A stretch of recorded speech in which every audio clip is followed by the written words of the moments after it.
Hey guys, Digital Lifestyle here, back with another video. I've got a few clips to play you, but I'm gonna go over. I'm not gonna go into detail with any of these stories. I'm just gonna read the headlines from these stories because I think it's important for you guys to understand, literally, what's taking place right now. And the clips that I'm gonna play afterwards will hopefully open your eyes to this new space that has been created.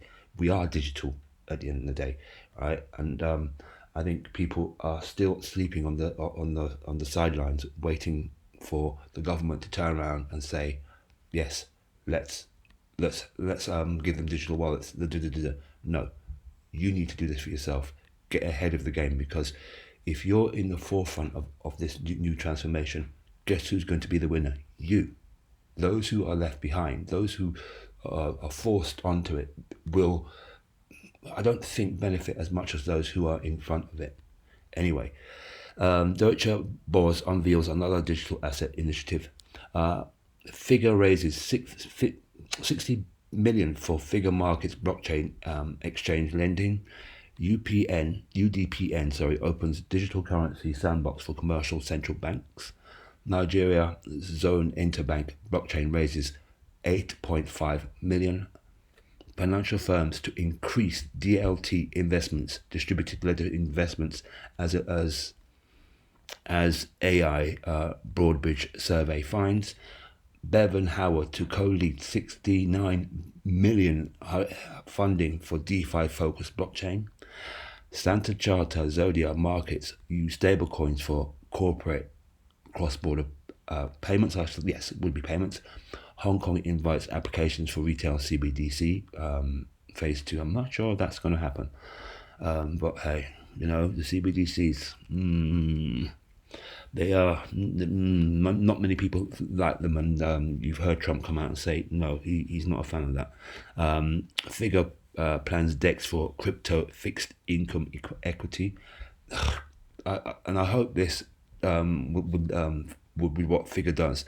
I hope it is for not just retail institutions, because, mind you, I think what Ripple's doing, what Flair's doing, Songbird and all those kind of things, especially with the Flair token, you're getting passive income anyway until 2026 for those who are invested in that particular project.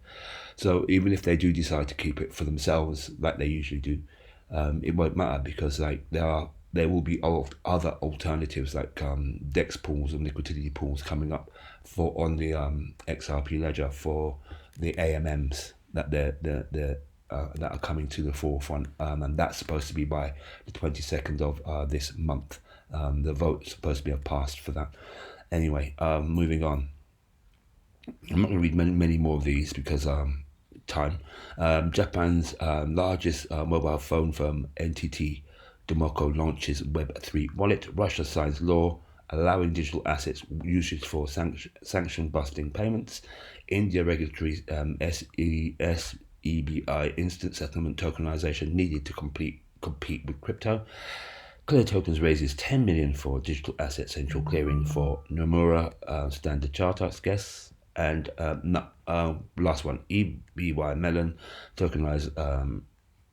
tokenization lead joins European Central Bank.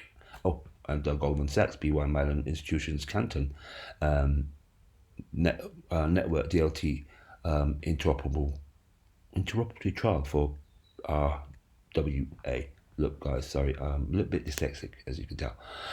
Anyway, let's move on. Now, I came across this, and I ain't too sure about it, to be honest with you. ETH gas fees redistributed. I'm not 100% sure about this, guys. I'm going to be honest with you, but it's popped up, and I thought I'll just mention it. If any of you, right, out there that have done this and got your ETH fees back, gas fees back, please do let me know, because we all know ETH gas fees are and they've been high for a long time, and I've lost money on ETH gas fees, so it would be nice if this were true to get it back. But this thing asks you to calculate, and it asks you to connect your wallet, and it gives you several of them, including Ledger, Coinbase, and all that kind of stuff. I'm hesitant. I'm hesitant. I'd like to, but I'm hesitant. I want to hear if anybody's had any experience with this and whether they got their money back. It would be great to hear that. I came across this as well. Meet the FinTech Breakthrough Award winners, and guess who's on that? Ripple is here as well, along with many other companies. You have personal finance, retirement planning, all these different, if you like, departments or categories. Consumer payments, B2B payments, and Ripple's here. You also have, what else did I see? Fidelity. There's lots of companies out there that are on this Airwallex. I've seen that before. That are getting the FinTech 2024 awards. So, like I said, people sleeping on the fence or sitting on the fence are going to miss out on this great opportunity for financial, the great transfer of wealth that is taking place as we speak. Now, I find this really odd. Obama visits to hold informal talks with Richie. Now, there's a rumor going on that in the USA, the current administrator or leader is a puppet, and this man here is supposed to be the man behind the curtain pulling the strings. Whether that's true or not, I don't know. I'm just saying, I heard that. Anyway, guys, if you like this kind of content, do like and subscribe, and do watch to the end. The clips are coming up, and they are going to be the ISO 222, the changeover. There's an awful lot of information that we are not getting because from the mainstream media that is being put out there that people need to be aware of. I think Ripple is one of the chosen ones. It is an ISO 222 standard and compliant token.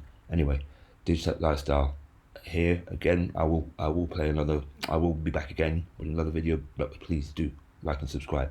Take care of yourselves. Watch till the end, please. And so, one not new development, this is not new by any stretch of the imagination. However, it's becoming more top of mind as we are coming to the end of the coexistence period, right, of this ISO 222 migration. This has been in the works for over 10 years, but what this is SWIFT transactions globally moving to a new standard of messaging, which is intended to be fully enabled by 2025. This has been in the works again for over a decade. The large banks around the world have been making major upgrades and investments in getting onto this ISO 222 standard.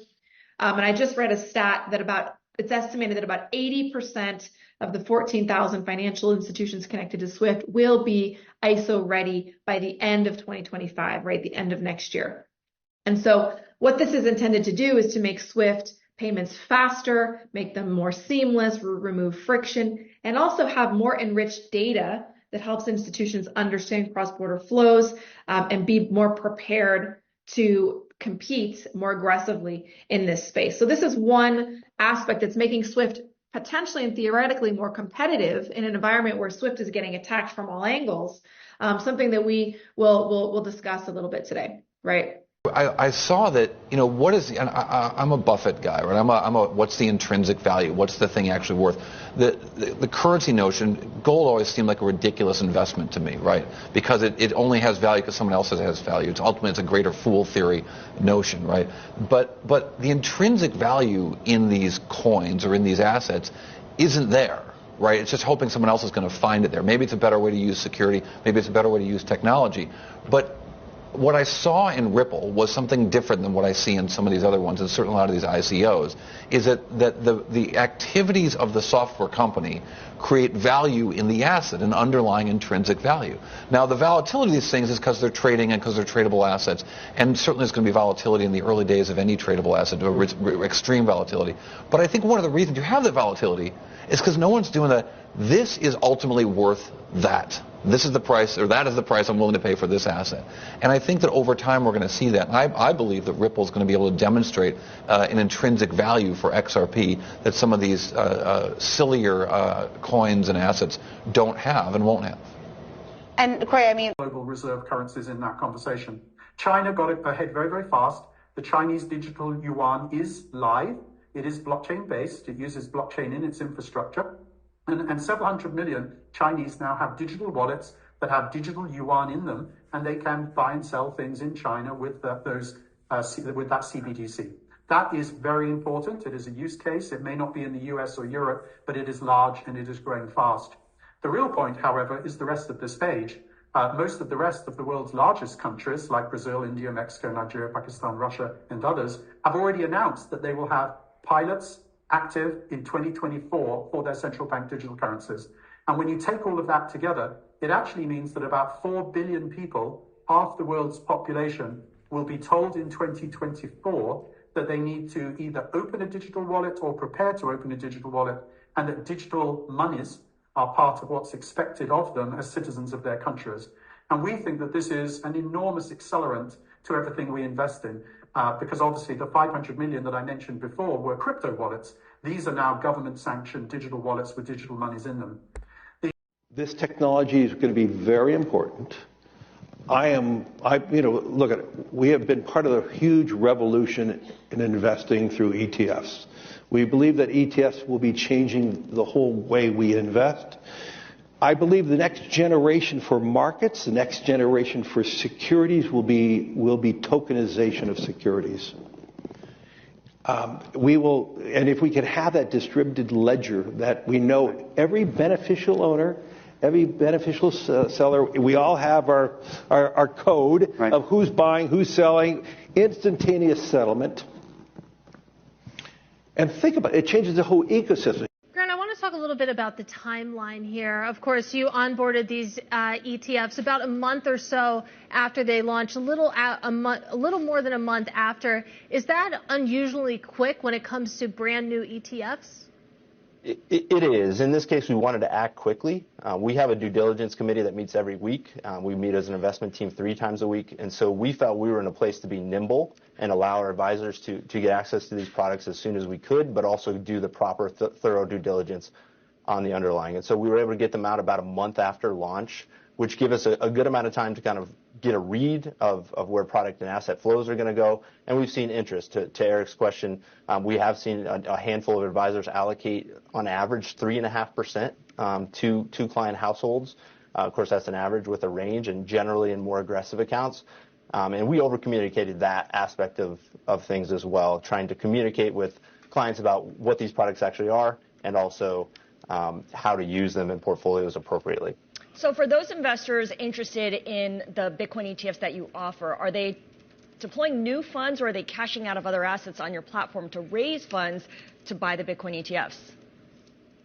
Great question. To the extent we can tell, it's usually coming out of an already allocated portion of their stock side of the house. So usually a growth allocation or more aggressive all equity exposure is what we're seeing move into the Bitcoin specific allocation, again, at a small weight, sub 5%, which is right on where we've been kind of preaching to advisors. So we aren't necessarily seeing new money that wasn't in the market go into Bitcoin, but we are seeing that kind of aggressive portion of the allocation rotate over to keep risk lined up. On the sort of most important question, which is how he maps on to the operation of the trading platform, I would say that the judge was extremely skeptical of the SEC's position, had a lot of concerns about whether the SEC is overreaching, and had a lot of concerns about whether agreeing with the SEC would set a precedent that gives the SEC unfettered power to regulate Beanie Babies, collectibles, and just about anything else.